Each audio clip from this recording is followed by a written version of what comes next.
Welcome back. And joining us now to talk about leaks and the relationship between the President and the Attorney General and everything else legal going on in Washington, UC Hastings professor David Levine. I have to ask you, the President seems to be obsessed with leaks. Is that something new in Washington? Presidents hate leaks. Reporters love leaks. It is just part of the culture there. But President Trump has been especially vocal on it. But of course, it's kind of rich because he, over his career, has been one of the top leakers of all time. Now, past presidents have leaned on their attorney generals to get various things done, including sometimes stop leaks. What makes this one different, or is it? Well, I think what's different here is in a way we're returning to something that was going on under the George W. Bush administration, is that Attorney General Gonzalez started tightening up on leaks at that point. And certainly under President Obama and Attorney General Holder, they tightened up on leaks dramatically. I think part of the difference is that it's probably easier now to go after leakers because there's more of an electronic trail. In the past, it was probably more a matter of, oh, what are you going to do? You'll never find the leakers. But now, between cell phone technology, email and such, a lot of times fingerprints can be laid. Sure, absolutely, right. So maybe it's time to start meeting by the Washington Monument at midnight? I think that famous garage over in Virginia where Deep Throat met Carl Bernstein and Bob Woodward, yeah, go back there. Okay, there's leaks and there's leaks. Now, the president is upset about leaks that are coming out of the White House. That's about revelations about what's being said at various meetings politically, who's fighting with who, and possibly his conversations with foreign leaders. And then you have other leaks that endanger national security. And he would argue that his leaks as well endanger national security. Where is the legal line? Well, the legal line is twofold. One is if somebody is leaking classified material, then that's potentially a crime. And sometimes that has come up with some of these cases. Again, in the Bush administration, that was part of the issue, and in the Obama administration, that was part of the issue.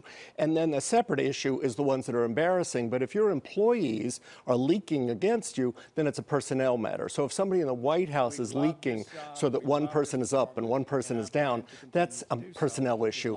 And maybe you'd want to can a few people for doing that, but they're not going to be criminally indicted for leaking embarrassing things about their coworkers. But the idea is to put a chill on it by overhanging the threat, because whether or not you're indicted, if you are even called in, you have to get a lawyer and such like that, so it's very prohibitive. Absolutely right. If you think there's a greater chance that there's going to be some penalty from the leaking, then you are much less likely to do it. No question about it. And one other thing is interesting about leaks.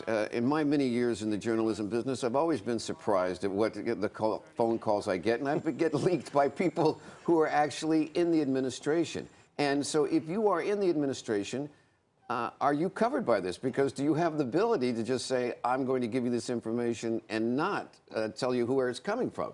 In other words, it's a legal leak. Well, it's a legal leak, but again, the consequences are that potentially you'll lose your job.